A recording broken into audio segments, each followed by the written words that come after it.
Vítám vás u další části Brněnského kulturního fóra, kterou jsme se rozhodli pojmout jako sondu do příkladu spojení udržitelnosti s konkrétní kulturní a kreativní praxí. Inspiraci můžete čerpat hned u prvního příspěvku, který nám přijde představit Tomáš Poštulka, programový vedoucí filmového festivalu Jeden svět, a ukáže nám, jakým způsobem se praxe udržitelnosti může propisovat třeba i do takového festivalu. Poprosím pana Tomáše Poštulku.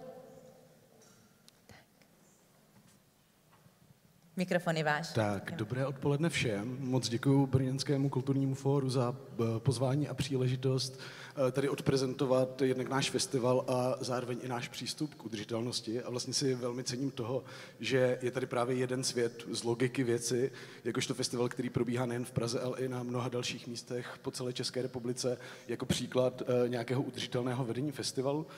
Mé jméno je tedy Tomáš Poštulka, moje pozice na festivalu je vedoucí programu. Původně tady se mnou měla být i moje kolegyně Nikola Zemanová, která má právě na starosti Jeden svět v regionech. Bohužel tady kvůli zdravotním důvodům být nemohla, nicméně na prezentaci se podílela se mnou, tak jsem si ji rozhodl tady na obrázku nechat a zároveň doufám, že tu regionální wisdom, kterou mi předala, vám tady dokážu nějak smysluplně představit taktéž. Jeden svět je festival filmu o lidských právech, největší svého druhu. Letos se konal jeho už 27. ročník. Tady vidíte tu šílenou délku konání festivalu od 12.3. do 27.4., ale můžu vás uklidnit, že festival přímo v Praze se odehrává 12. až 20. března. Ten zbytek jsou právě ty regionální města, která mají svobodu vlastně více než měsíc a půl si vybrat svůj termín a v tu chvíli se vlastně stáváme akcí, která vlastně organizuje festival Jeden svět a šíří nějaké povědomí o lidských právech do 57 měst po celé České republice.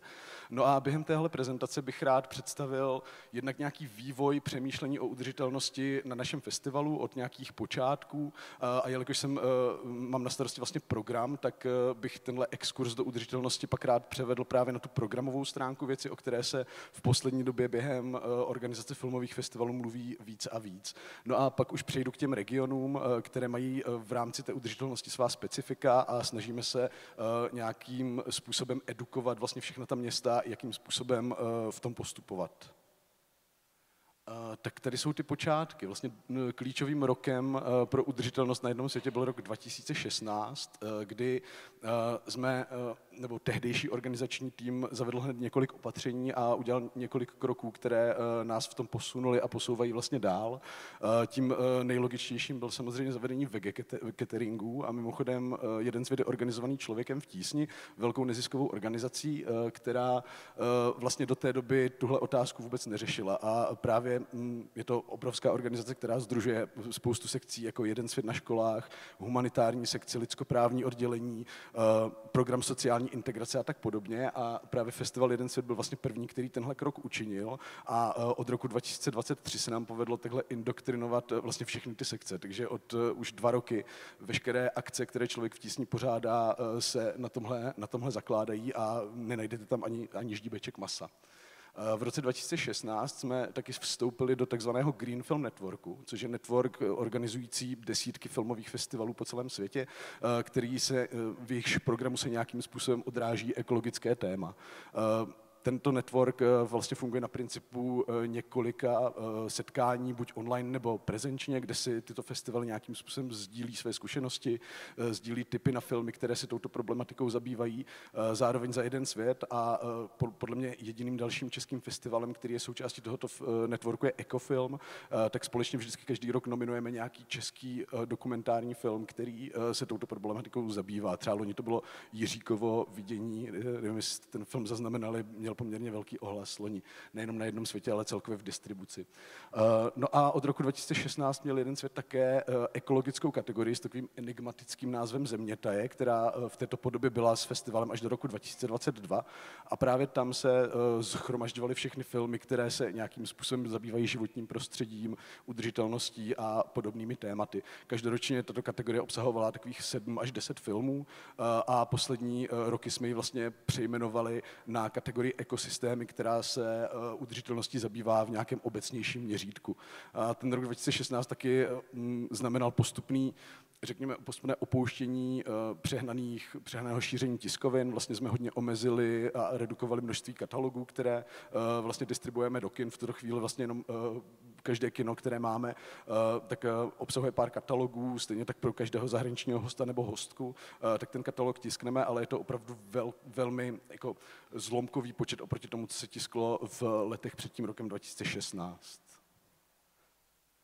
Tady mám výcud z tiskové zprávy z roku 2019 a to už trošičku přecházím do té programové části a nějaké programové udržitelnosti, protože rok 2019 byl vlastně největším ročníkem jednoho světa v rámci obsahu, který ten program obsahoval.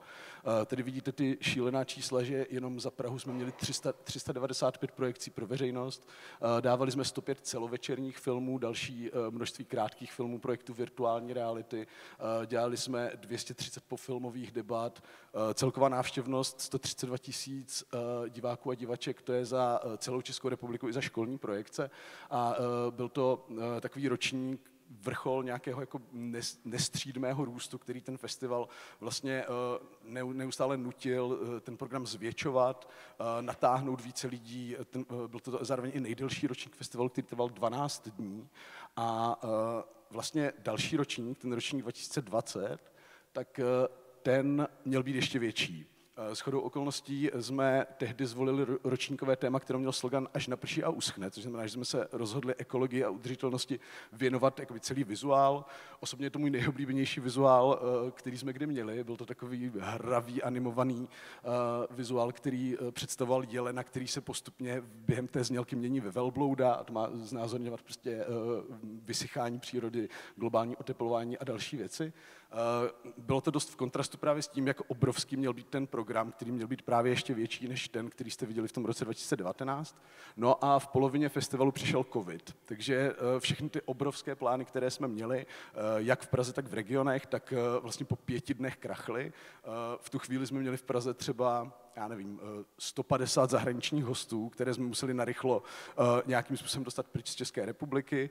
Další ročník, ten ročník 2021 byl tím covidem poznamenaný ještě víc, protože jsme vlastně vůbec nemohli být fyzicky v kinech. Udělali jsme díky tomu VOD platformu Jeden svět online, kam jsme umístili všechny filmy. Uspořádalo se pár projekcí ve venkovních prostorech, ale nějak nám bylo zřejmé po všech těchto událostech, že není úplně možné, udržitelné jak z finančního, tak z nějakého kapacitně organizačního hlediska ten festival dále držet v podobném rozsahu. No a pro všechny z organizačního týmu to vlastně byla docela rána, kdy jsme si vlastně říkali, že jsme ten festival chtěli neustále někam posouvat dál, chtěli jsme opravdu neustále vymýšlet nové věci, dělat skvělý doprovodný programy, těch dokumentů, který chceme dávat, je každoročně strašné množství, takže představa, že vlastně dáváme méně filmů, pro nás byla dost strašlivá. Ale ve výsledku, když se pak podíváme na ty roky, které přišly potom, tedy ročník 2022 a dál, tak to vedlo vlastně jenom ku prospěchu věci. A hned vysvětlím proč.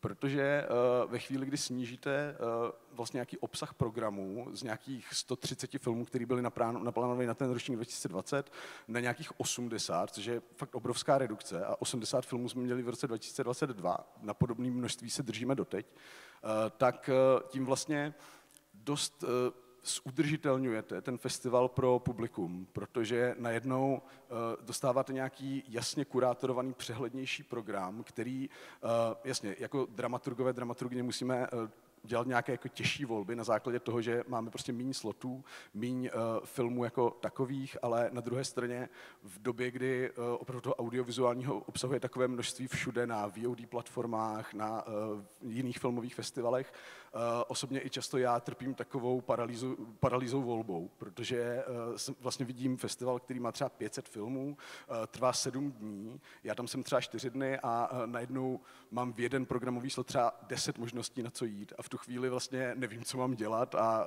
dostanu se do takové jako deprese, že vlastně nikdy nemůžu vidět všechno, mám neustálý FOMO, no hrozný. A ve výsledku jsme se rozhodli tohle diváctvu usnadnit a mít ten program co nejkvalitnější, což způsobuje právě i to, že vybíráme těch filmů míň. A myslím si, že to je cesta pro všechny filmové festivaly v dnešní době, protože jasně, Ta filmová nabídka je obrovská, ale myslím si, že i publikum si zaslouží nějakou péči v tom, co je mu nabízeno a jak jim vlastně co nejvíc usnadnit život. A jenom abych řekl pár čísel, které to docela jasně demonstrují, tak například letos jsme udělali ještě oproti minulému ročníku rozhodnutí snížit nejenom počet filmů, ale i počet těch promítacích slotů, protože dřív jsme třeba všechny soutěžní filmy promítali 3krát, všechny nesoutěžní 2krát a měli jsme třeba 240 slotů v tom loňském ročníku. Letos jsme se rozhodli všechny filmy promítat 2krát, což znamená, že jsme ten program sesekali o třeba 60 promítacích slotů navíc. A to je docela dost, to je v podstatě čtvrtina toho, co jsme měli v tom předchozím roce. A projevilo se to tak, že nejenom, že jsme neměli míň publika, ale naopak o něco víc, jak v Praze, tak v regionech. A zároveň jsme měli mnohem větší efektivitu v rámci naplnění těch sálů a těch slotů, který jsme v tu chvíli měli. Takže čistě čísla, letos jsme měli v Praze třeba 65% efektivity v těch promítacích sálech, zatímco loni to bylo necelých 50%. A tyhle čísla jsou konstantně vzrůstající právě od covidu. Takže si myslím, že současná podoba festivalu v rámci programu je vlastně ta nejudržitelnější, která může být. A vlastně doufám, že se v tom budeme ještě dál posouvat a vymyslíme ještě efektivnější způsoby, jak publikum nalákat na ten obsah, který nabízíme. A teď už k jednomu světu v regionech. Tady vidíte mapku všech měst, která jsme letos pokryli. Ty žlutá jsou ty, které jsme měli i v loňském roce, ty červená jsou ta, která přibyla letos. A jak už jsem zmiňoval, je to mimo Prahu celkem 56 měst po celém Česku. Je to dost neuvěřitelný růst, protože v roce 2023 jsme měli těch měst 27, včetně Prahy. Loni to bylo téměř 50, letos teda 56 plus Praha. Je to tím, že jsme se rozhodli, se vždycky snažili ten regionální program držet na bázi co nejudržitelnějšího počtu měst, nicméně pak jsme si řekli, že jeden svět je typ festivalu, který je jedinečný právě v té regionální síti.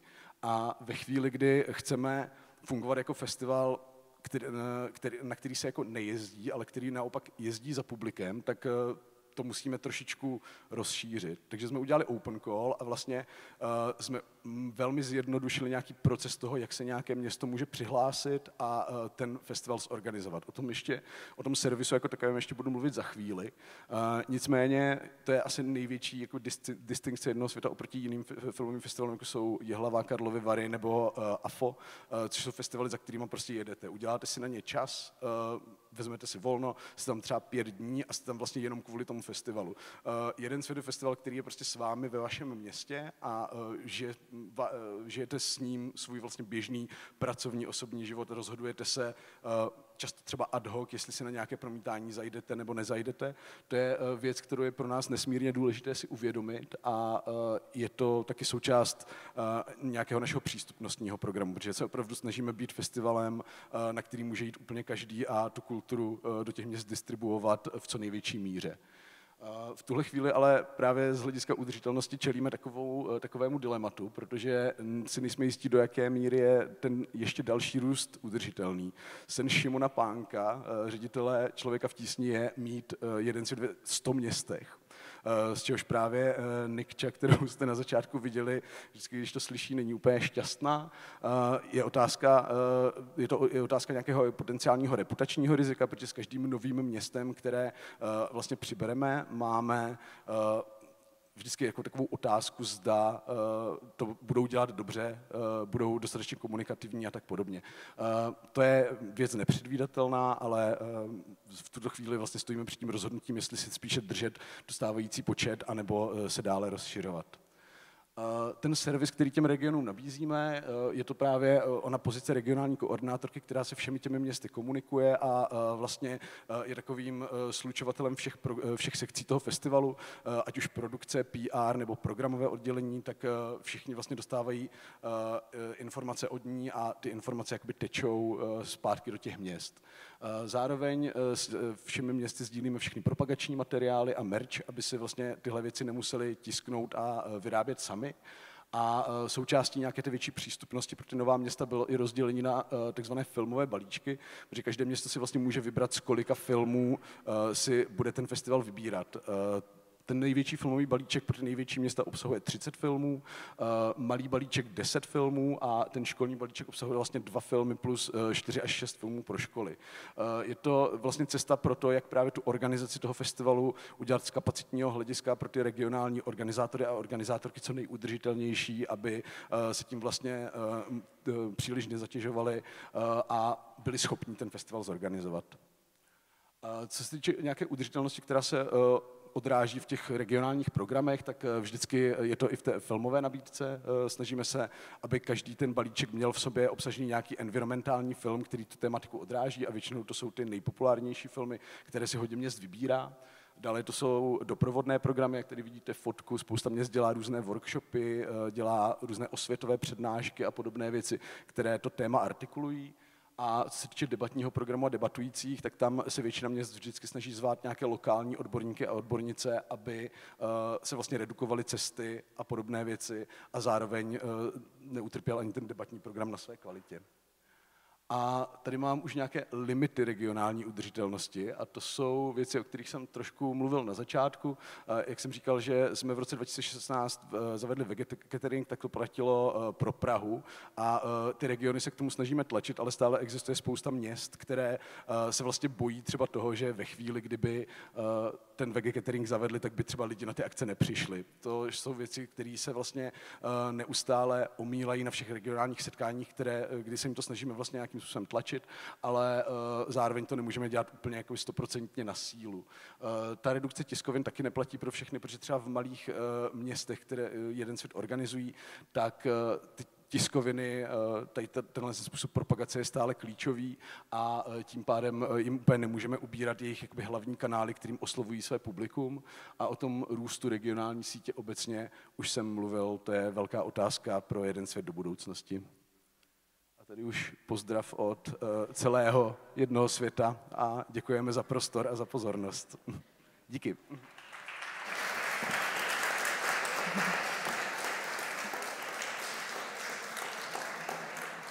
Děkujeme panu Poštulkovi za jeho inspirativní vhled do fungování a do udržitelnosti takového velkého festivalu, jako je Jeden svět s přesahem do spousty regionů. V tuto chvíli je mi obrovskou ctí přivítat našeho dalšího zahraničního hosta, náměstka pro kulturu města Debrecen, pana Ištvána Puškáse, který nám představí, jakým způsobem se lze implementovat na udržitelnost jako člověk, který žije ve městě Debrecen a chce aplikovat co nejvíc udržitelných přístupů přímo tam v praxi. The stage is yours. Very welcome, István in Brno. Thank you. Good afternoon to everybody. It is my third occasion to participate in the Brno Cultural Forum. It is always a big experience for me. I learned always a lot. Even now I had my notes on inspiration to bring back home to Debrecen. Now I'm here to share with you some pictures, some images, and some words on what is happening in Debrecen now in the context of sustainability. I hope I will give you maybe some inspirations and some useful information on what is our particular situation in Debrecen from this perspective. First of all, let me give you a really small introduction on what is Debrecen. I skip the dates, but okay, let me tell you that Debrecen is the second city of Hungary with 200,000 inhabitants, so a bit smaller than Brno, but let me say it is a middle-sized city in the oriental part of Hungary. Which had a really particular history, a very particular way of development during the centuries. I have to be really concentrated because of my former academic fellow past, and I try not to give you a lesson on history of Debrecen, but let me emphasize just one element which can be a nice example how was the sustainability is always part of the identity of Debrecen. So the sustainability in our context, in our community, is not something new. It is maybe something to reinvent, to rethink, but not an imported new, let me say, ideology or a new way of thinking. It was always part of the city. Let me illustrate it with this image of Debrecen from the late 18th century. There is an important difference between the most European cities and Debrecen of that age. As you can see, Debrecen is not surrounded by walls. Debrecen was surrounded by a green fence, a fence made by bush, because there was no material to build walls. There was no stone around it. So Debrecen created this, let me say, borders of the city in a really green way, with a living wall of bush. So the border, the connection between the inhabited part, the urban part of the city, and the environment of the nature was really near, because there was no war. There was not a symbolic division between the built and the not built, and the natural part of the life of the city. A few words maybe to understand us, why we are acting in our proper way, is to give you some basic information about our identity. Maybe in a Hungarian context, the Debrecen community has got the strongest local identity. We are really similar to the Italian cities or to the German cities. Why? Because during the 16th and 17th century, during the Turkish invasion, Debrecen, even if formerly was part of the Hungarian kingdom, was a situation in the no man's land between the Turkish Empire and the Habsburg Empire. So actually it was the independent city-state with the strong necessity to survive between these two big empires, and how to survive. This need to survive created a really strong sense of collaboration. Debrecen was a really closed, collaborative community. Everybody was working on a common purpose to save the city and to maintain the independence and the really simple life of the city. So this created a really strong sense of autonomy, which is a kind of interpreted now, which is a strong sense of pride to be a Debrecen, a Debrecen citizen. And in these procedures, in this way of life, the education had a really strong position. We are really proud people, because of all these historical backgrounds, that in the 18th century, the lowest rate of analphabetism was in Debrecen. In the 18th century, more than 90% of the Debrecen citizens were able to write and read. Because the element of connection of the community, one of the key elements was the education. Because of the Protestant culture too, because the Protestant theology, the Protestant ideology offered to the Debrecen community a really valid background, philosophical and ethical and theological background in this particular situation. And as you know, the Protestant religion is really closely linked with the language and with the reading and with the books.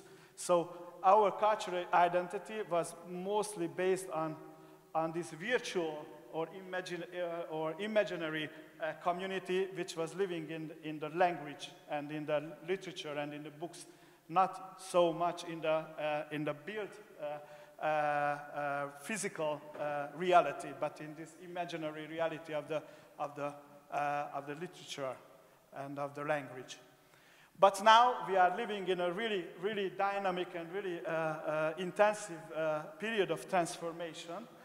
Mostly after 30 years of depressing and really hard period of crisis, after 1990, Debrecen entered in a really deep crisis because of the transformation of the whole area around Debrecen. And thanks to a really well-based city management policy, the last 10 years, we left this period of crisis and this period of depression, and we entered in a period of really intensive transformation. I just mentioned some key documents, key elements of how this transformation is based on a really well-thinked strategical thinking and strategical design. We've got different kind of strategical documents. I should skip it. And thanks to all these strategical thinking and development, Debrecen now we should say that now it became the one of the most important European hubs of electric mobility. From a depressed, low development city, Debrecen made a huge step, and thanks to important investments, like for example the BMW, which is opening the new plant in Debrecen in September, with the aim to launch the new generation of the BMW cars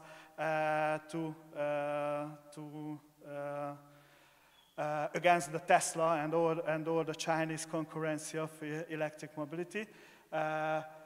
Thanks to this new philosophy of the BMW, the plants will be 100% carbon neutral, with zero emission, and all the technological procedures will be based on the sustainability and the green ecology. For example, the whole energy supply of this plant is with renewable energy. So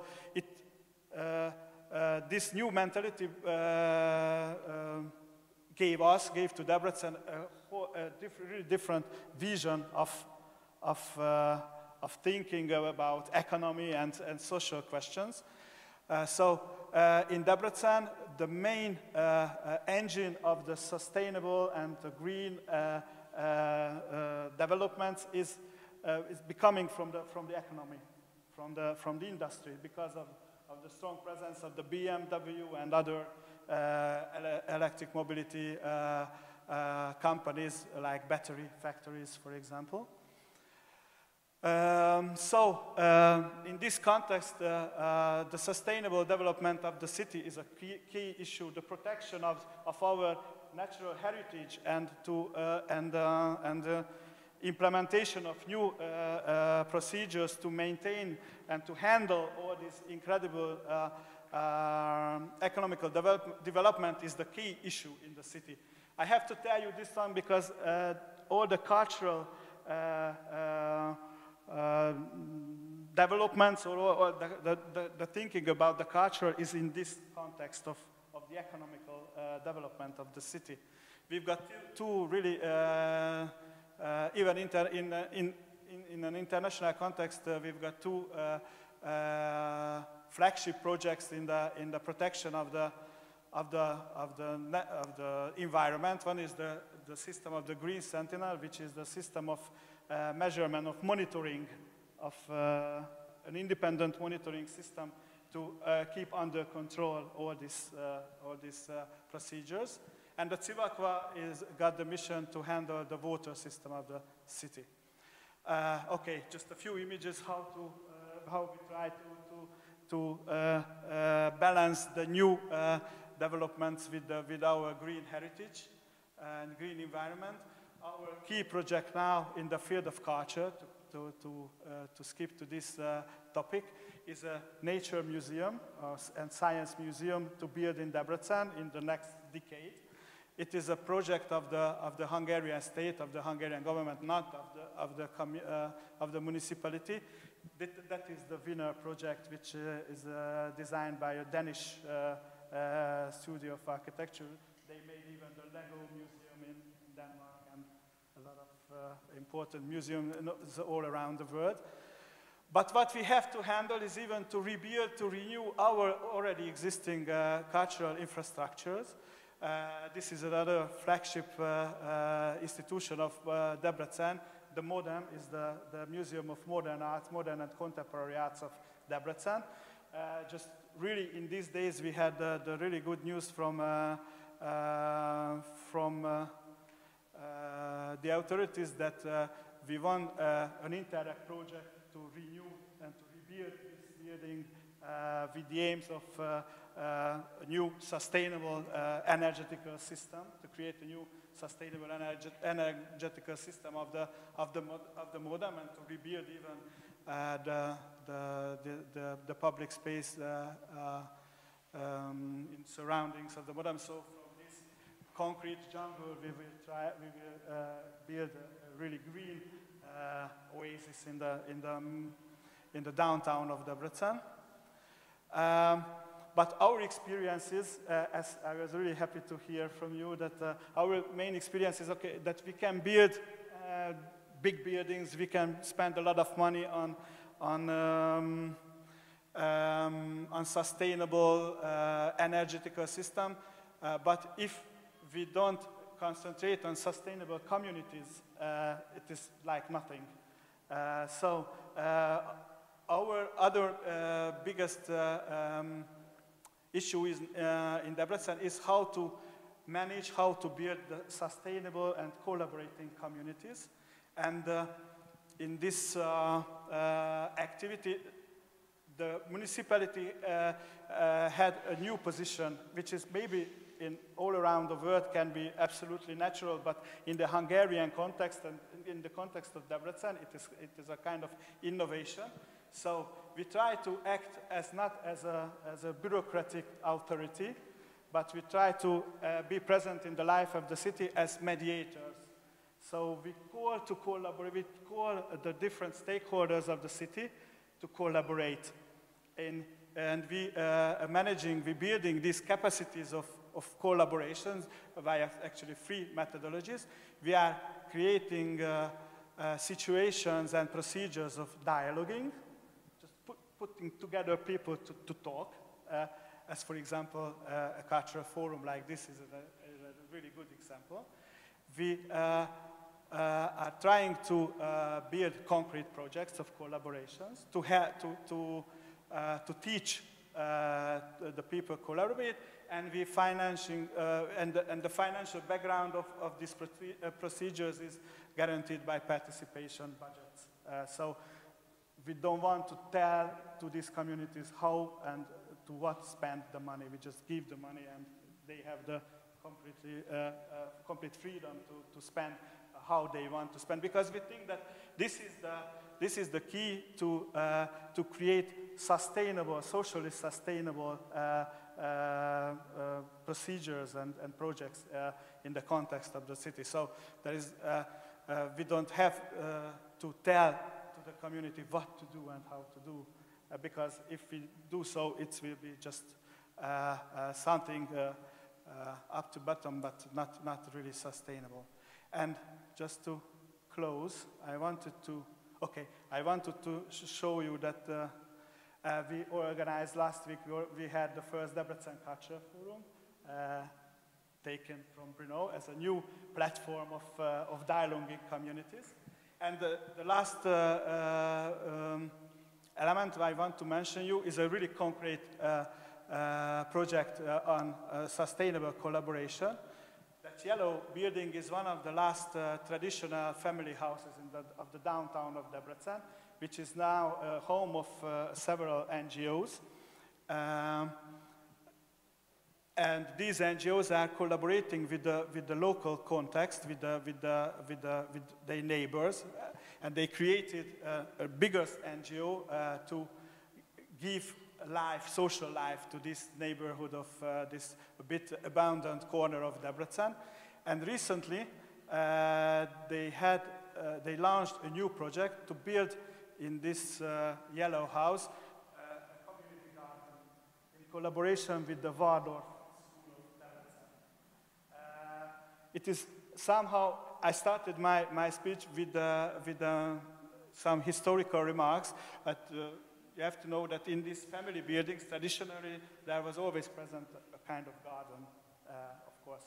So when we build a community garden in the historical downtown of Debrecen, we are rebuilding something of our past, and we reintroducing something from our previous, maybe not really existing lifestyle. So this community garden will be not just hopefully a nice collaboration in the sign of sustainable and green environment, but somehow will help us to build or keep alive our identity too. And I think I finished my time. Okay, thank you.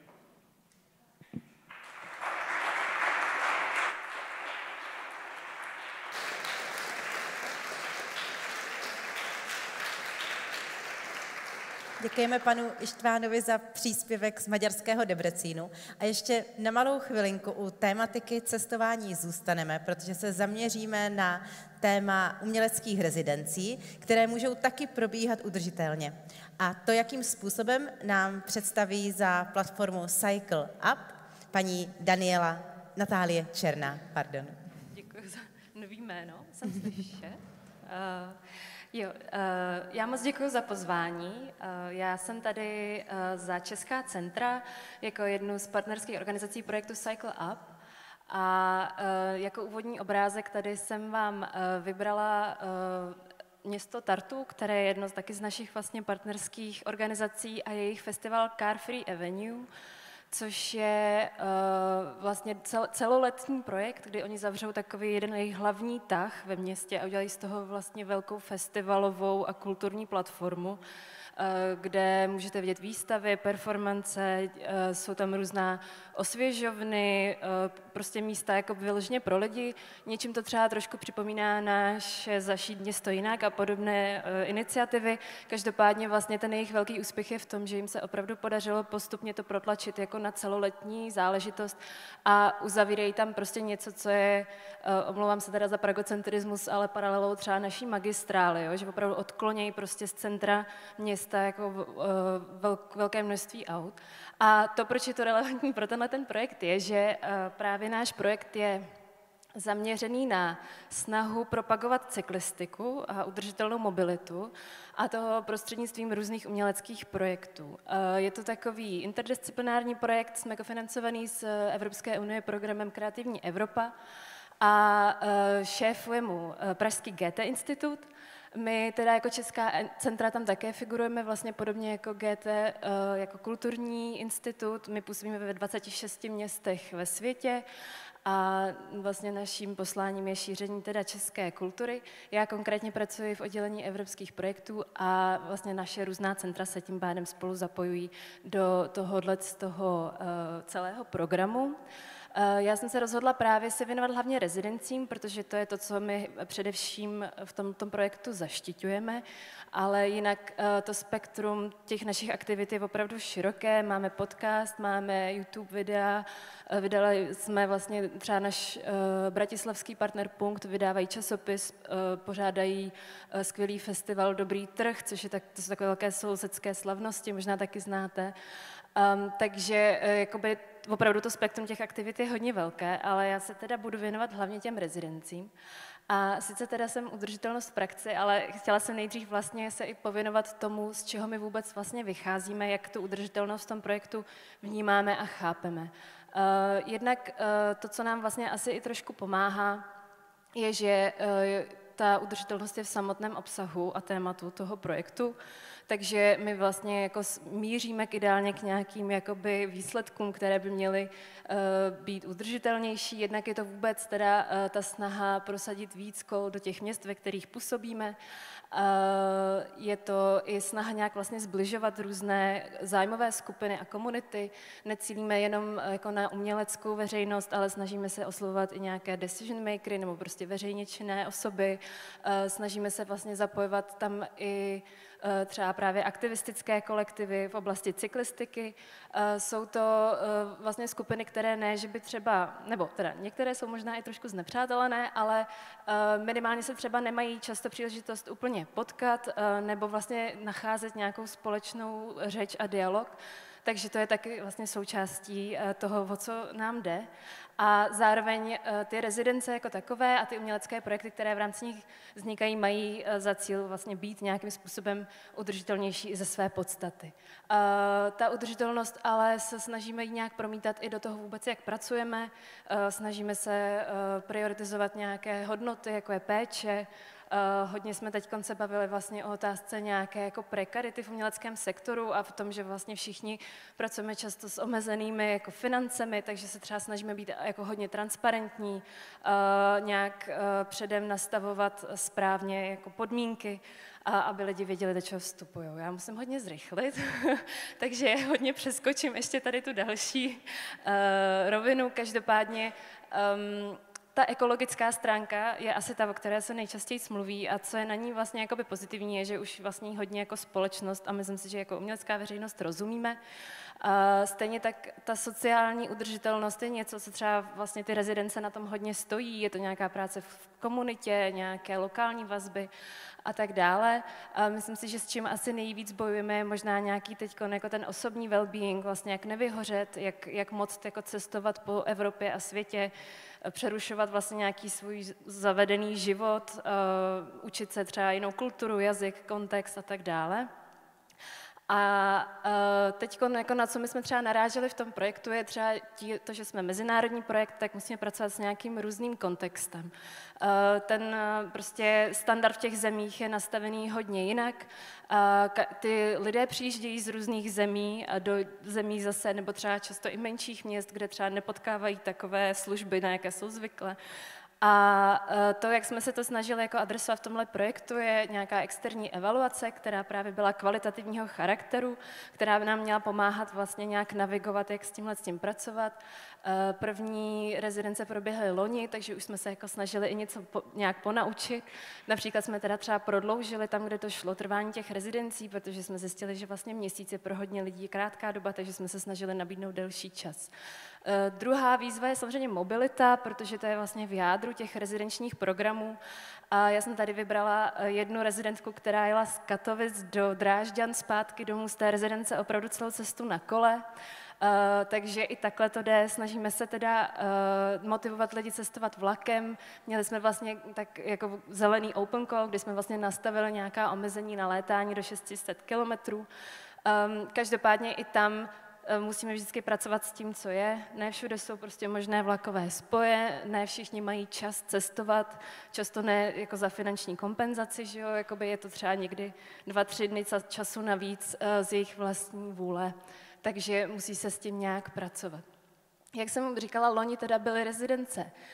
Už také proběhly 3 v Berlíně, v Bratislavě a v Praze. A letos teď aktuálně máme jedny v Budějovicích a jednu v Broumově.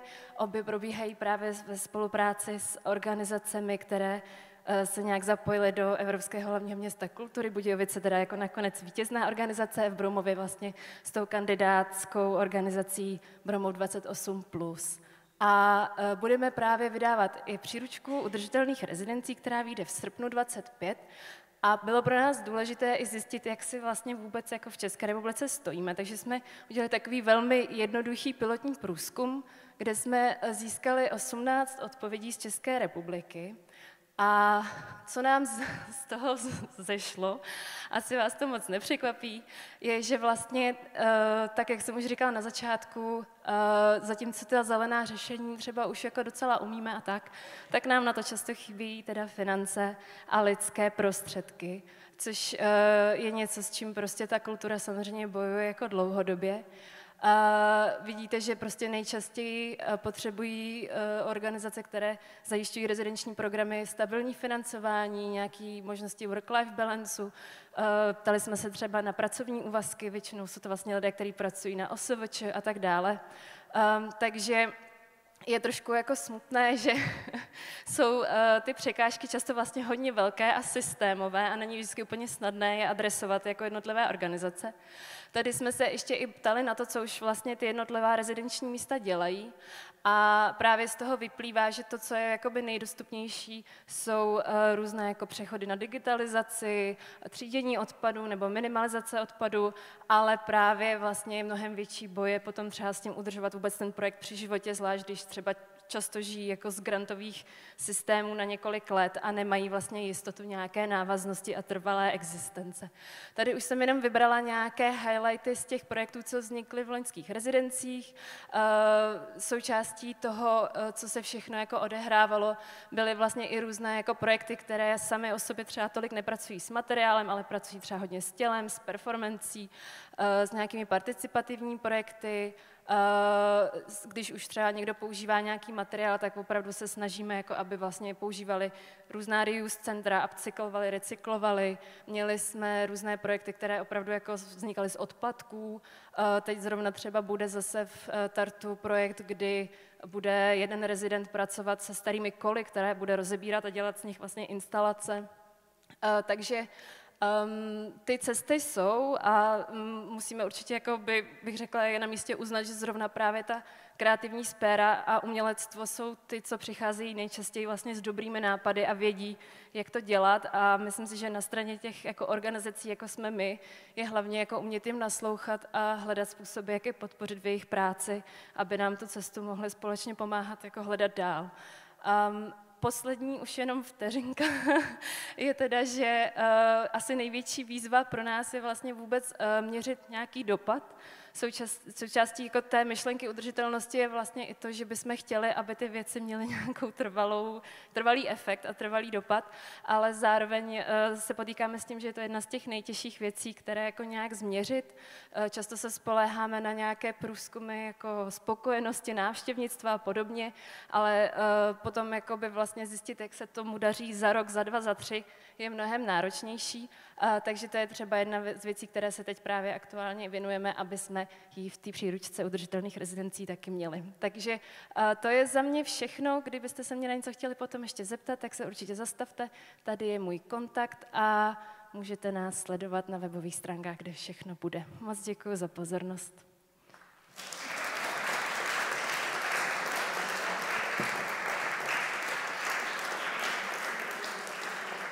Moc děkujeme za příspěvek, paní Černá. Nyní nastal čas vrátit se zpět do tuzemského kontextu, a to prostřednictvím ekologických přístupů k audiovizuální tvorbě, konkrétně k jejímu vzniku. Dovolte proto, abych zde přivítala zástupce platformy Green Filming, pana Miroslava Vlčka. Tak dobrý den, děkuji za pozvání pro mě na domácí půdu, protože bydlím v Brně, takže jsem to měl, moje cestování bylo udržitelné, došel jsem sem pěšky. Já bych vám rád představil platformu udržitelné audiovize, která vznikla letos. Jde o neformální uskupení vlastně největších hráčů na českém audiovizuálním průmyslu. Jsou tam zástupci televizí, České televize, Novy, Primy, FAMu a dalších filmových škol, profesních organizací, asociace producentů v audiovizi, asociace režisérů, dramaturgů a scenáristů a různé další instituce. A my se snažíme o to nějakým způsobem snížit jednak uhlíkovou stopu natáčení v českém prostředí, ale celkově environmentální dopady a vlastně potažmo i ty sociální, ale k těm se dostáváme spíš teď. Takže dneska budu mluvit primárně o té environmentální tématice. Předpokládám, že většina z vás není z filmového prostředí, nebo když jsem se díval na tu prezenci, tak většina z vás nejste filmaři nebo filmařky, ale je takové číslo statistické, které tvrdí, že průměrný evropský film má 100 tun CO2 jako emise nebo ekvivalentu CO2. Pro mě je to strašně abstraktní číslo. Já vím, že brněnské teplárny, myslím, mají tunu CO2, takovou nafukovací oranžovou kostku. Někdy to vídám na různých, třeba před Vidacentrem to bylo, když jsou různé festivaly. Taky je to jakoby zajímavé se postavit k té tuně CO2, ale taky to jakoby nic neříká. mě a asi ani vám. A možná ještě další kontext je, že poslední data, na které jsem se díval z roku 2022, tak průměrné emise jednoho obyvatele České republiky je 10 tun CO2 za rok. Takže jeden evropský film průměrný vyprodukuje tolik emisí jako 10 lidí, což třeba jako v celé Evropě vyjde na nějaké střední větší město. Taky to za mě je jakoby strašně abstraktní, ale už je to něco, s čím dokážu já minimálně trochu pracovat a zároveň dokážu ještě zohlednit to, že průměrný evropský film má několikanásobně víc peněz na výrobu než průměrný český film, což je nám asi všem jasné, protože všichni víme, že průměrné evropské divadelní představení má mnohem víc peněz než průměrné české a všude to jako v většině oblastí to takhle platí. Takže to, co se třeba děje ve světě, kde svět se snaží snižovat emise, tak my už dávno děláme. Ve smyslu, nešijeme kostýmy, pokud netočíme jakoby historický velkovýpravný film, nebo nelítáme po České republice většinou, protože za prvé to nedává smysl, za druhé si to nemůžeme dovolit. Zatímco jakoby letět přes půlku Německa je jakoby levnější svým způsobem pro Němce, protože jejich budget je mnohem větší. Ale přesto i Česká audiovize se snaží tu ekologickou zátěž natáčení snižovat, a to řekněme ze 3 důvodů. Jeden je ten osobní, že lidi to chtějí dělat, nebo minimálně část producentů to chce dělat. Část producentů se samozřejmě tomu brání, protože, jak se v našem prostředí říká, český film je neudržitelný, nebo obecně film je neudržitelný environmentálně, protože je to nejefektivnější, je to nejrychlejší. Většinou ty řešení ve smyslu natáčím někde na lokacích, nastartuju generátor a točím, je to proto, že to zabere mnohem méně příprav, než zařídit lokální připojení normálně do sítě, ideálně s nějakým zeleným tarifem. Prostě generátor dovezu, nastartuju, točím, nemám s tím práci. Nebo postavím set a ten pak jako rozmlátím, vyvezu na skládku nebo do spalovny a dál neřeším nějakou znovu použitelnost ve smyslu reuse těch materiálů, tak taky je to nejefektivnější. Takže část producentů to takhle nechce dělat, část producentů to takhle chce dělat z osobního hlediska.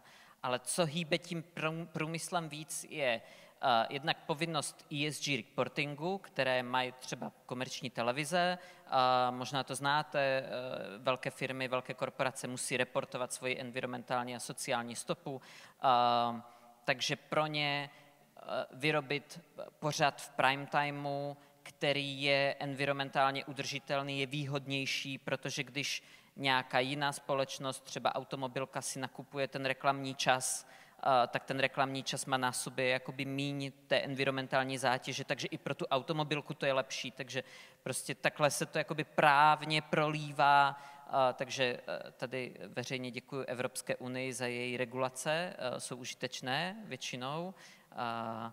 A poslední důvod je, že když k nám chodí točit zahraniční produkce, což do Brna mnohem méně než třeba do Prahy a okolí, tak tady ty zahraniční produkce mají častokrát už mnohem přísnější pravidla, než máme my. Ať už jsou to německé, britské, francouzské, rakouské, ať už je to Netflix, HBO Europe, prostě kdokoliv, kdo k nám přijde točit, tak ve většině případů má nějaké celkem přísné pravidla toho, co musí dodržovat a co musí v našem prostředí splňovat. A pokud nemáte subdodavatele ve smyslu catering, který dokáže uvařit chutné vegetariánské jídlo, což možná někteří z vás, kteří někdy zkoušeli objednávat catering pro 500 lidí s vegetariánským jídlem, který není třeba smažený květák, nutričně hodnotné a tak dále, tak máte tu zkušenost, že to může být náročné, a proto vlastně my jako platforma se kromě toho, že se snažíme jakoby v rámci těch velkých společností, jako jsou televize a tak dále, velké produkce, a snažíme se jakoby postupovat vpřed, tak se snažíme vysílat i signál do toho prostoru filmařského. Třeba sehnat flotilu elektroaut není úplně možné v českém prostředí, a pak je není úplně možné nabíjet rozumně a tak dále. Má to na sobě jakoby velké množství problémů ale třeba pro nás je důležité, že když vyšleme signál, že pokud vy jako dopravce budete mít elektroauta, které budete ideálně nabíjet v rámci svých solárních panelů, tak pro nás to je něco, o co máme zájem a co můžeme vytvořit jakoby tu poptávku. Na tom linku za mnou se dostanete k principům udržitelné audiovize. Je to dokument, který jsme oficiálně vyhlásili zde v Brně na Serial Killeru na podzim loni a je to seznam několika, myslím, že 13 opatření v různých oblastech natáčení. Ať už jsou to zmiňované připojky, které vlastně představují největší prostor pro redukce emisí, jakoby připojit se lokálně, pokud někde děláte něco ve veřejném prostoru a zvažujete generátor, tak se připojte lokálně, vložte do toho nejvíc energie a to je to nejdůležitější, co můžete udělat z hlediska jakoby redukce CO2.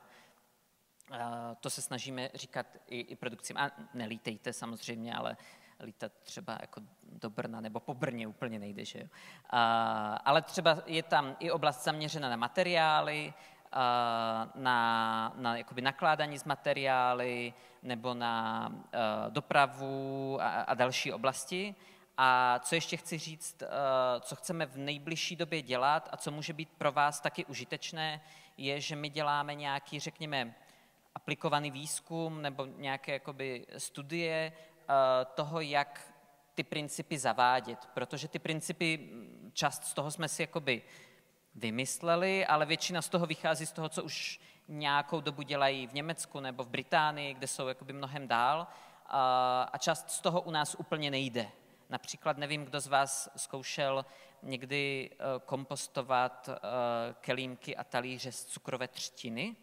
Asi nikdo z vás, ale třeba nevím, jestli brněnské kompostárny přijmou tisíce talířů z cukrové třtiny, ale pokud točíte velkovýpravný film a máte tam jakoby 500 lidí v komparzu a dalších 100 lidí ve štábu, tak prostě máte tisíce talířů z cukrové třtiny, které jsou podstatně dražší než talíře plastové nebo papírové, ale třeba narazíte na to, že vy zainvestujete tady do udržitelnější varianty, ale pak vám to nikdo nechce zkompostovat. Například v Praze to je velký problém zkompostovat talíře z cukrové třtiny.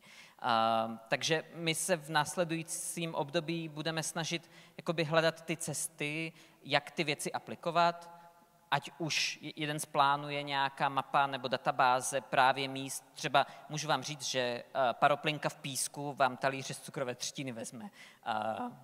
Jo, ale určitě je těch míst mnohem víc, které vám ty talíře z cukrové třtiny vezmou, ale aby to produkce nemuseli obvolávat, tak chceme vytvořit nějakou databázi. Nebo nějakou databázi míst, kde můžete uplatnit materiály ze stavby. Když zbouráte set třeba z dřevotřísky a máte několik tun materiálu, který třeba je ještě použitelný, což možná pro divadla nebo pro galerie do nějaké míry může být i jakoby pro vás jakoby aktuální, tak je dobré jakoby hledat ty místa, kde to jde uplatnit. Třeba teď jsme zjistili minulý týden, že existuje společnost, která si dokonce i v Brně, pokud vím, to od vás odveze, pak to rozemelou a znova z toho vyrobí dřevotřískové desky. A to je něco, co jsme po několika jakoby téměř 10letých zkušeností, kdy už to začínáme zavádět nebo zavádíme, tak jsme nevěděli a zjistili jsme to až teď. Takže třeba vznikne manuál toho, jak se zbavit několika tun dřevotřísky a podobně. Takže pokud chcete, tak můžete sledovat náš web, zároveň máme newsletter, který můžete odebírat, kde budou i tady ty praktické tipy, ale zároveň tam budou asi i jakoby ryze filmařské věci, třeba vývoj jednání Státního fondu audiovize a zavádění udržitelnosti a tak dále. To jsou taky oblasti, ve kterých působíme a kde chceme jakoby vplývat.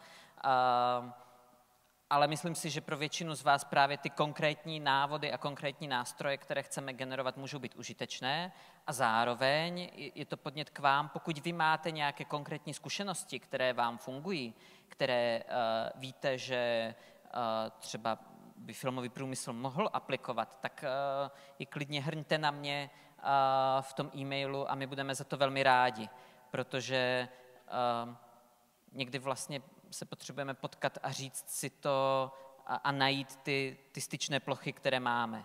Třeba ano, v oblasti cateringu taky je pro nás téma vegetariánský catering. Taky byste se divili, ale třeba osvětlovači jsou schopní stávkovat a grilovat klobásy, když je vegetariánský den nebo veganský den.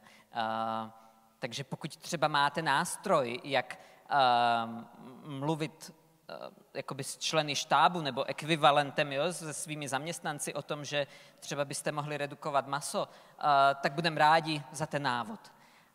To je z mé strany všechno a ještě jednou děkuji za pozvání a klidně se mi ozvěte.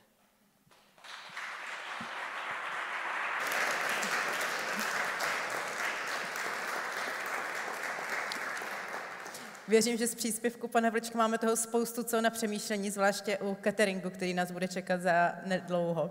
A nicméně ještě předtím vás pozvu k poslednímu příspěvku, ve kterém se vrátíme zpět na brněnskou půdu, a to konkrétně do brněnského výstaviště, kdy o zkušenostech s udržitelným výstavnictvím v rámci Smart City Expo World Kongresu v Barceloně promluví za brněnské výstaviště Miroslav Čechura a ještě jde i jeho kolegyně Lenka Štěpánková. Lenka Štěpánková. Pódium je vaše. Děkujem. Já se jenom zeptám, jak přepínáme. Bezva. My si předáme, my se budeme tahat o jeden mikrofon. Já jsem Lenka Štěpánková, architektka brněnského výstaviště a můj kolega Michal Čechura, kterému velmi děkuji, že to stihl a dorazil, protože je velmi vytížený, protože zítra otvíráme velkou akci na výstavišti a on staví expozice, tak mu tímto chci poděkovat. On představí náš úspěch, kdy jsme získali Green Exhibitor Award na výstavišti v Barceloně na Smart City Expo a já jsem si k tomu připravila takový krátký úvod o udržitelnosti na brněnském výstavišti. Začnu takovým inspirativním příkladem z Benátek, z Biennále architektury minulého, které bylo v roce 2023. V Benátkách je totiž velký problém. Výstavnictví nejenom, že vyžaduje jednorázové instalace, dopravu materiálu, ale v případě Benátek je to ještě zkomplikované tím, že se nejenom všechno doveze na kamionech, ale ještě se to potom překládá na lodě a vozí se to do Giardiny. Takže autoři, kurátoři německé expozice na Biennále architektury v roce 2023 se rozhodli na toto reagovat a použili veškerý materiál, který tam zbyl z předchozího ročníku výtvarného Biennále v roce 2022. Ten materiál takhle naskládali, katalogizovali, vytvořili k tomu digitální materiál a celá ta jejich expozice byla vlastně materiálová banka k použití pro ostatní výstavní projekty. Takhle to vypadalo materiálová banka na Biennále architektury v německém pavilonu v roce 2023. A teď jsme v materiálové bance v areálu brněnského výstaviště. Ráda bych řekla, že jsme se inspirovali v Benátkách, ale není to pravda. Tahle materiálová banka v areálu brněnského výstaviště funguje, pokud já vím, tak 20 let, co já jsem na výstavišti a myslím si, že tam fungoval ještě nějakou dobu předtím. Takže všechen ten jednorázově používaný materiál, nebo velká většina toho jednorázového používaného materiálu, který se používá pro výstavbu expozic na brněnském výstavišti, skončí v tomhle skladu použitého výstavářského vybavení. Aktuálně tam je třeba i nábytek, běžně tam bývají koberce, dřevotřískové desky, sololitové desky, stolní pláty a podobný materiál. A tohle je, jenom si můžete uložit, podívat se, jak se tam do toho skladu dostanete. A my jsme navázali v minulém roce spolupráci třeba se střední školou umění a designu, kteří si od nás odebrali velké množství bannerů s různými potisky a chystají se s tím pracovat v rámci jejich výuky a v rámci jejich ateliérové tvorby. A my bychom chtěli využít tuhle cestu, aby jsme tuhletu informaci dostali pokud možno směrem k brněnské kulturní kreativní veřejnosti, protože úplně to nejlepší, co by se mohlo stát, je, že se ten materiál bude ve velkém používat, odebírat a používat na nějaké smysluplné kreativní projekty. A s tímhle předám slovo Michalovi, aby představil, jak vypadá udržitelnost v té současné veletržní výstavářské praxi. Dobrý den. Tak to bylo jako úvod až jako hodně vzletné. A já to hned posadím asi hodně na zem. protože tak, jak jste tady slyšeli, já jsem přišel před chvilkou, ale věřím, že celá řada těch příspěvků se týkala různých oblastí, kde se udržitelnost, principy cirkulární ekonomiky řeší. Stejně tak je řeší i veletržní průmysl, no kongresový průmysl samozřejmě, ale je to jako opravdu začátek té cesty. Jsme úplně na začátku. I ta cena, když to jako hodně odlehčím, tak v podstatě byla získaná až překvapivě snadno, protože to byl v podstatě náš pilotní projekt, kdy my jsme poprvé přistoupili ke konceptu prezentace poměrně široké, byl to velký stánek, 300 metrů, spousta partnerů, prezentace České republiky na jakoby významné zavedené zahraniční akci. Přesto jsme si teda troufli, a byl to podnět Ministerstva průmyslu, který vytyčil tu cestu a chtěl jít tím směrem udržitelnosti. A tak jsme si troufli teda na to sednout si a vytvořit nějaký koncept. Ale musím říct, vlastně, když jsem byl na konci té tvorby a podávali jsme přihlášku a odjížděli jsme do Barcelony, tak jsem vlastně jí dost věřil po tom, co mám zkušenosti z různých částí světa, z realizací a z navštívených veletrhů, tak jsem vlastně dost jako věřil, že máme poměrně velkou šanci, samotného mě to překvapilo. Ten veletržní průmysl si nese v tom genu vlastně jako dost velkou zátěž sebou. Je tam velký pohyb osob, velký pohyb materiálů, historicky, tradičně, tam není vlastně jako řešené nejsou řešené ekologické aspekty, úplně nikdy nebyly. Byla to spíš tak, jak tady zaznělo, byla to ta efektivita, je to biznis, je to průmysl, je to tlačené prostě nějakou jako finanční efektivitou de facto a časovou, která je dost přísná, všechny ty parametry, na nic není čas, na nic není dostatečný budget a tak dále a tak dále. Takže a tak, jak sleduju, tak vlastně i celá Evropa, celý svět je v této oblasti jako hodně na začátku. Řeší to možná víc kongresová turistika, ten veletržní průmysl se přidává až poslední roky, ale pořád, tak jak jsem to sledoval, tak to byly spíš takové marketingové výkřiky, víceméně líbivé, bez nějakého opravdového přínosu a opravdového tlaku, protože je to opravdu celé řízené tou efektivitou finanční, časovou, aby to bylo co nejjednodušší pro všechny účastníky. Všichni ty akce chtějí udělat velké, chtějí tam mít co nejvíc účastníků a nechtějí jim komplikovat život. Je tam opravdu celá řada bariér, které je třeba překonat, aby člověk k tomu mohl přistoupit jinak a chtěl to udělat jinak.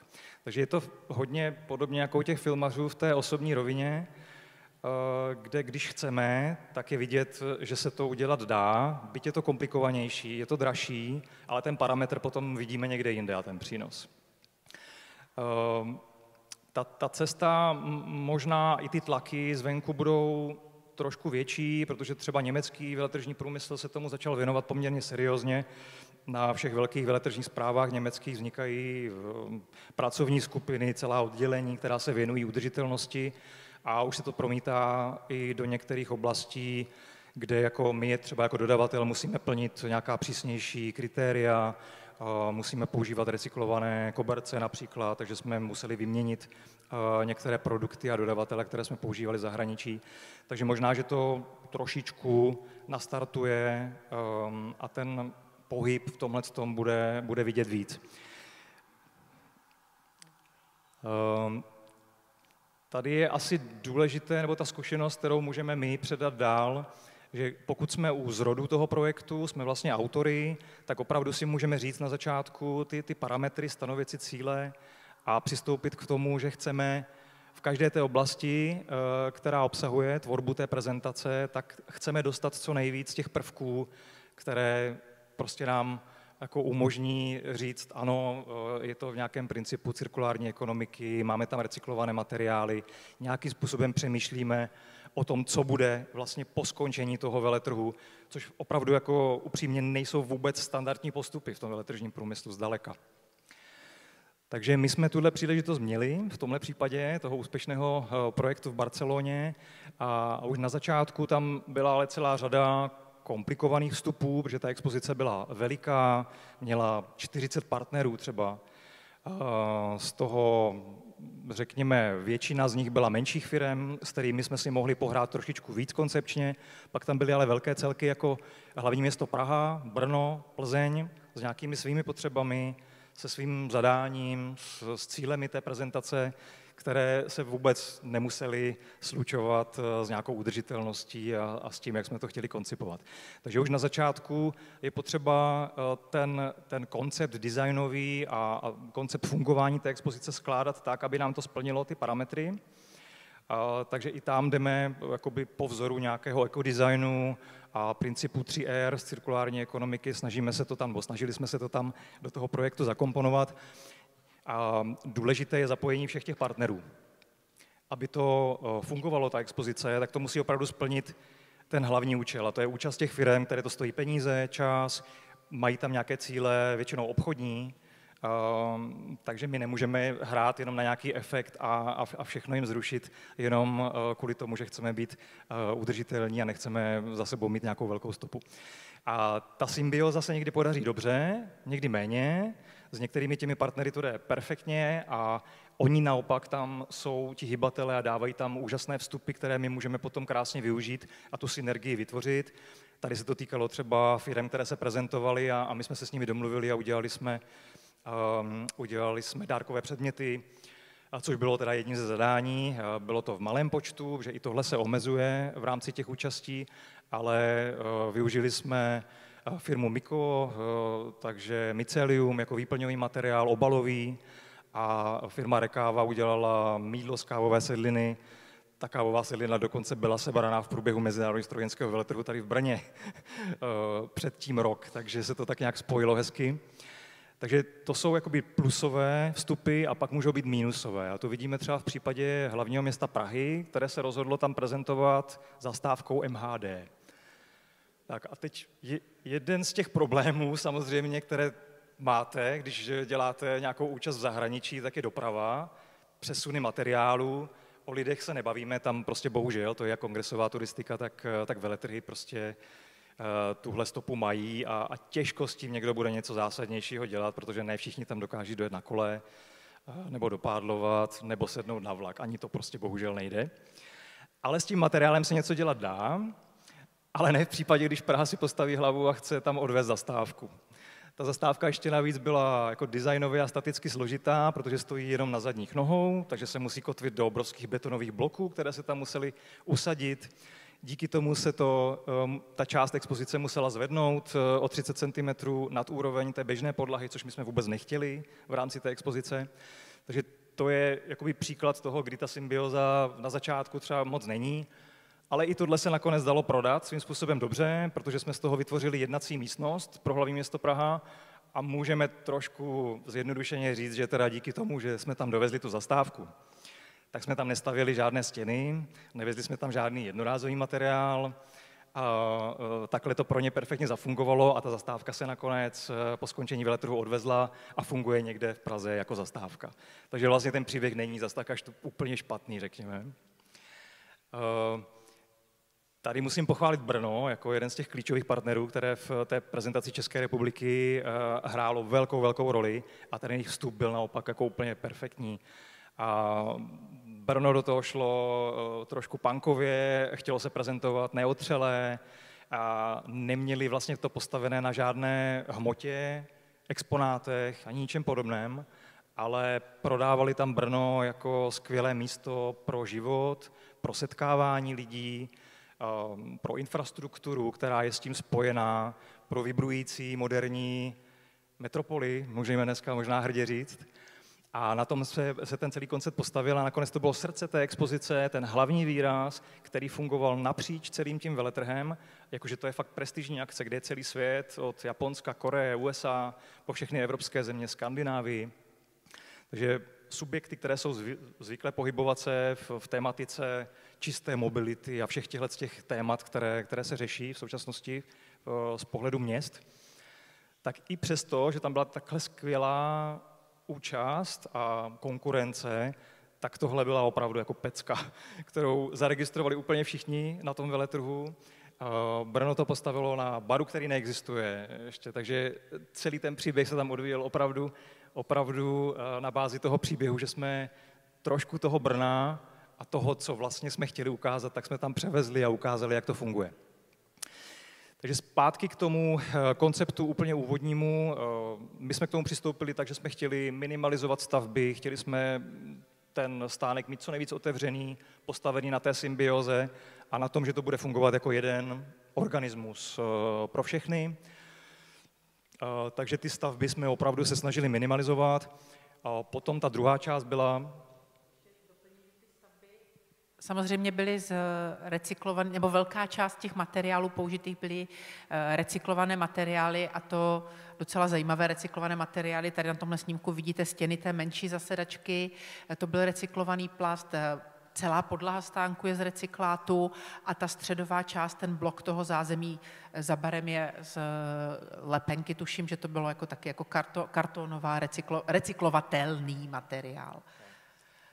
Tady vidíte část brněnské expozice. Tak jak Praha si přivezla zastávku, tak Brno si přivezlo kousek baru ze starého Mercedesu, ale vidíte tam vlastně ty jednotlivé detaily toho a třeba mobiliář, pohovky z recyklovaných materiálů, bar z recyklovaných materiálů.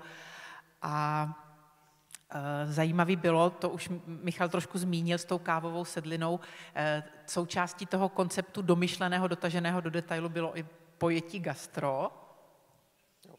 Jo, děkuju. Já jsem se akorát dostával k tomu materiálovému řešení, že to byly krůčky, vlastně, které jsme museli my naplnit a postupně jsme po ně šli. A ten recept vlastně byl opravdu celkem jednoduchý.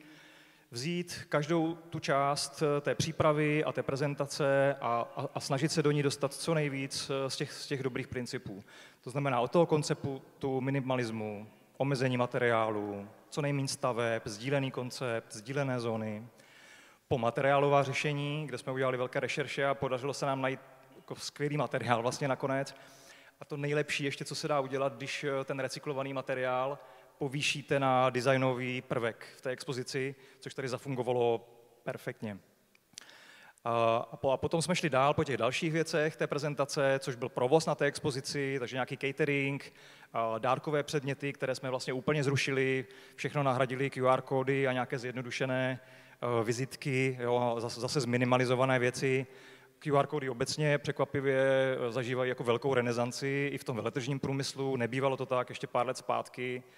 A pamatuju si, když jsme začali jezdit do Číny, kde to byl hit tenkrát, tak naopak to byla jako no-go zóna, protože tam, jakmile si člověk něco naskenoval, tak se mu zaviroval telefon a vůbec jako to vlastně nešlo s tím pracovat. Tak naopak teď v současnosti je to prvek, který je běžně využívaný a je to dobře použitelné.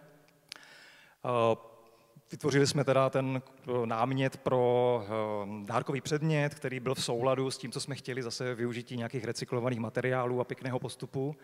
A šli jsme dál na ten provoz a cateringový koncept, kde jsme řekli žádné plasty, žádné jednorázové nádobí, pojedeme vše prostě v klasických kamenina, porcelán, sklo. U řady těch věcí jsme dokonce pozbírali porcelán, hrnečky, talířky po bazarech brněnských. Odvezli jsme je do Barcelony a na konci veletrhu jsme je rozdávali účastníkům jako vzpomínku na vlastně návštěvu českého stánku. Takže ten kruh se tím uzavřel. Ještě jsme vlastně část těch věcí ani nevezli a snažili jsme se, aby našli nějaké další využití.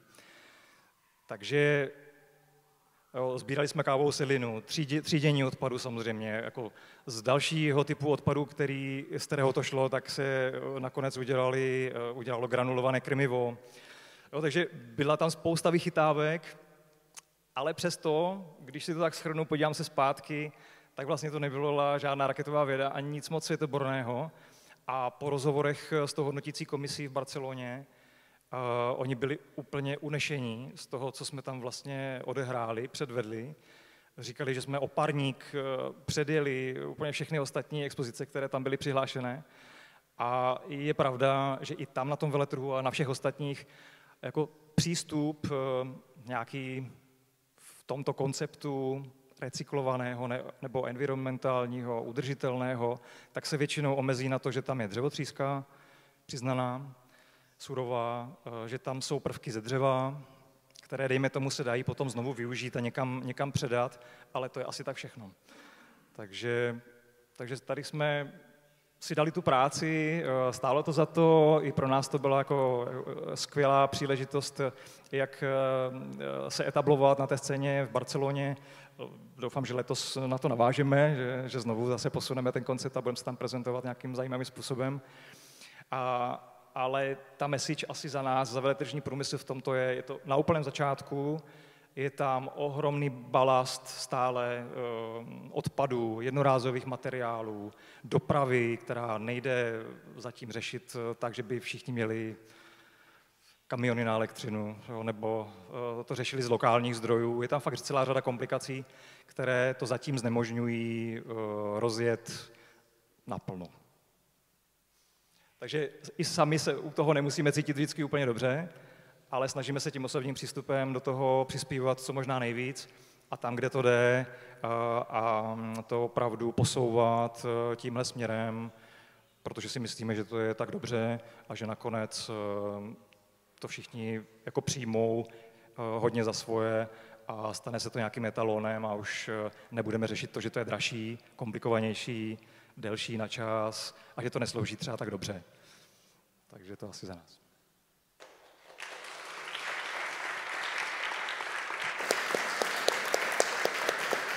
Děkujeme. Děkujeme za poslední příspěvek v tomto bloku. Nás čeká poslední pauza předtím, než bude následovat závěrečný třetí blok, takže neváhejte se jít občerstvit, odchytit si speakery, kteří vás zaujali a doptat se na cokoliv, co potřebujete. Sejdeme se tady znovu 17:10.